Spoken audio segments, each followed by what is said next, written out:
As contas do governo são, em linhas gerais, muito parecidas com as nossas contas. Nós pegamos o nosso salário e dividimos entre as contas que temos a pagar, como água, luz, telefone, escola das crianças, alimentação, plano de saúde, lazer. Já o governo pega o que recebeu de receitas com o recolhimento de impostos, por exemplo, e faz a distribuição entre saúde, educação, transporte, trabalho, defesa nacional. Quando você pega as contas prestadas por um governo, a gente está falando de números muito grandes e de um relatório bem complexo. Muito difícil para um cidadão comum, ou mesmo para um congressista, analisar aquilo, extrair dali o que está certo, o que está errado, o que está faltando.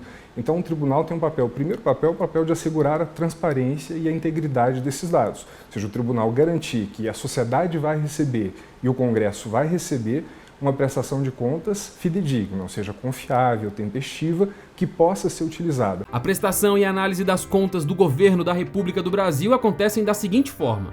Primeiro, todo ano, o presidente da República apresenta as contas ao Congresso Nacional.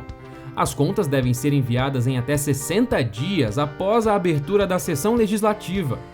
O presidente do Congresso então encaminha as contas para o TCU. Em até 60 dias, o TCU analisa e apresenta um parecer prévio acompanhado de um relatório que consiste em uma ampla análise dos documentos enviados, balanço geral e relatórios de orçamento. É com base nesses documentos que o parecer emitido pelo TCU diz se as contas apresentadas estão de acordo com a realidade das contas públicas. O relatório de contas apresenta ainda uma análise da gestão do dinheiro pelo governo e um panorama de desempenho da economia. O relatório do TCU deve ser aprovado pelos ministros do tribunal e ser acompanhado de uma conclusão. Isso significa que o parecer deve recomendar a aprovação com ressalvas ou a rejeição das contas. Tanto o parecer quanto o relatório completo da análise das contas são enviados para o Congresso Nacional, onde a Comissão Mista de Orçamento examina as recomendações do TCU e o plenário decide se aprova ou não as contas do governo. Em 2015, após ouvir a defesa da presidência e baseada nas observações feitas por mais de 50 auditores, todos concursados, o TCU decidiu, por unanimidade, não aprovar as contas da Presidente da República do ano de 2014. O que ficou conhecido no Brasil são as chamadas pedaladas. Na verdade, isso se trata das contas, se trata da lei da responsabilidade fiscal, significa não gastar mais do que arrecada. Comparando com a família, o pai e a mãe não podem gastar mais do que recebe no seu salário. Tem que apertar o cinto.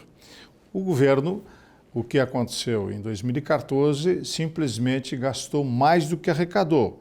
Então, nós apontamos uma série de irregularidades.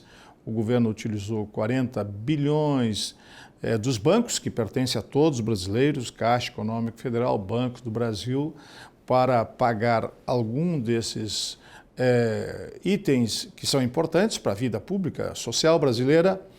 Nós fizemos um relatório de todos os anos dos governos, seja qual for o governo, e a gente vai fazendo alertas do que está acontecendo. Então, nós já vimos fazendo vários alertas.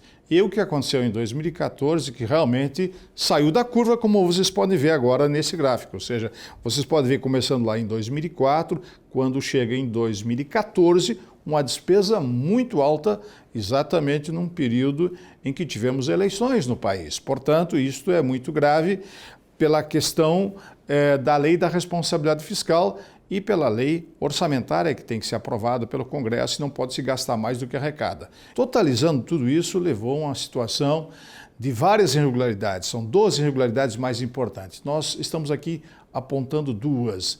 Além dessas duas irregularidades, foram cometidas outras 10, que no total resultam em inconsistências de mais de 100 bilhões de reais nas contas do governo.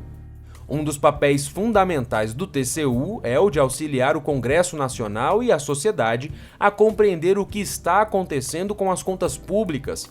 Agora, a partir da análise técnica do tribunal, cabe ao Congresso julgar as contas do governo.